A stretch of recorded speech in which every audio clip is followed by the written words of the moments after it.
Sudah 2 kali debat capres dan 1 kali debat cawapres, tidak ada satupun yang menyentuh hal yang esensial tentang rupiah dan nilai mata uang tersebut. Ada sebuah realita tentang rupiah. Sejak tahun 1970-an hingga saat ini, melemah terus nilainya. $1 di tahun 70-an nilainya sekitar Rp415, sekarang $1 nilainya 15 ribuan rupiah. Nilai rupiah selama 50 tahun melemahnya adalah 3.300%. Kita semua tahu, dalam 20 tahun terakhir, Menteri Keuangan dan Kebijakan Keuangan, ya dia juga. Disela sebentar namun dengan juniornya juga punya ciri sama, kebijakan fiskal, bukan kebijakan isi moneter. Maka Newmind berharap di tahun 2024-2029, mereka yang mengelola Kementerian Keuangan, bidang ekonomi dan Bank Indonesia adalah mereka yang paham moneter, bukan lagi yang di depan itu adalah yang jago pajak. Orang fiskal kalau ditaruh di depan fokusnya hanya urusan inflasi, uang beredar, dan suku bunga. Seakan selama 10 tahun mengurus keuangan negara ini dikelola seperti mak-mak di dapur rumah yang suaminya hanya boleh kerja, nggak boleh nyambi bisnis sampingan, uang bulanan 100% dipegang istri. Susah memang kalau punya bini terlalu mengontrol keuangan. Kasihan nih bangsa jadinya.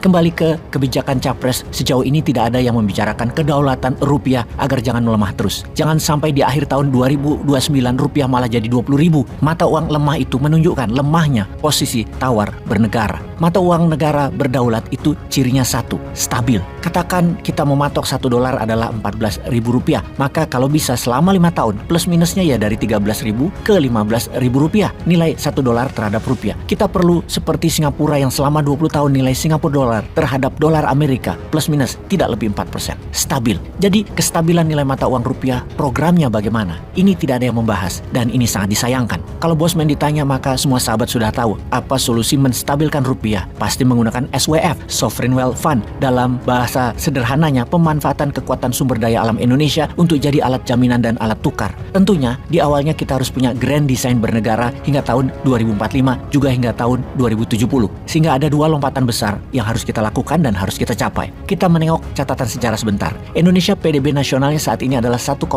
triliun atau sekitar 1.100 billion atau sekitar 16.000 triliun rupiah. Dalam tahun 2045 kita harus mencapai $10 triliun atau 10.000 billion yang kalau dalam rupiah adalah 150.000 triliun rupiah. Naik 9 kali lipat kekayaan nasional saat ini dalam 21 tahun ke depan atau naik ekonominya setiap tahun minimum 12%. Bisakah Indonesia lakukan hal itu? Naik 2 kali lipat dari apa yang Pak Jokowi lakukan dalam 9 tahun ini yang hanya bisa 3%-an sampai 5%-an? Harusnya bisa, karena zaman Pak SBY itu naiknya 350% dalam 10 tahun alias 1 tahunnya rata-rata 35%. Zaman Pak SBY di tahun 2004, PDB Indonesia $250 billion di tahun 2014 menjadi $890 billion.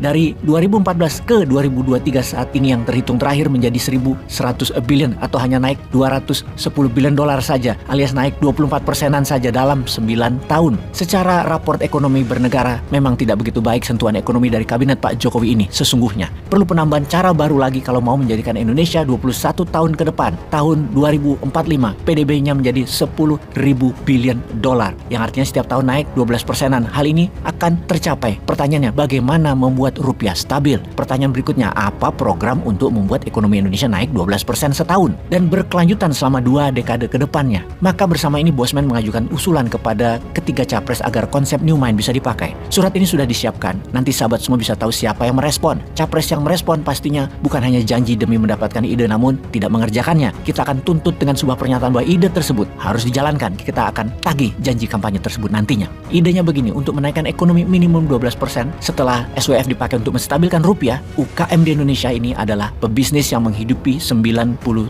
angkatan kerja nasional Indonesia. Namun hanya memegang 30%-an kekuatan ekonomi atau hanya 30%-an nilai pasarnya, di mana 3% angkatan kerja diserap oleh usaha milik oligar yang menguasai 70% peredaran uang nasional. Jadi ke depannya bagaimana? Pertama, ya kita biarkan oligar itu seperti adanya sekarang. Namun bikin UKM menjadi 2 kali valuasi nilainya dari kekayaan para oligar. Di mana kalau kita urai ya, 16.000 triliun rupiah itu PDB Indonesia, yang 3.000 triliun adalah APBN, sisanya 13.000. Yang 9.000 triliun dikuasai 3% oligar, para naga, para macan, taipan, konglomerat dan lain sebagainya deh nama mereka. Yang 97% mendapatkan hanya 4.000 triliun rupiah yang merupakan nilai kekayaan seluruh UKM Indonesia dalam setahunnya. Pertanyaan untuk para capres, bagaimana UKM bisa menjadi 2 kali lipat dari kekayaan oligar, yaitu menjadi 18.000 triliun rupiah tumbuhnya stabil dalam setahun, maka UKM harus diprioritaskan. UKM itu hanya perlu 2 hal, dagangan mereka laku dan perlunya dana cepat juga mudah untuk menambah modal usaha untuk mereka berkembang. Yang mana selama ini mereka tidak bisa ke bank karena tidak punya jaminan.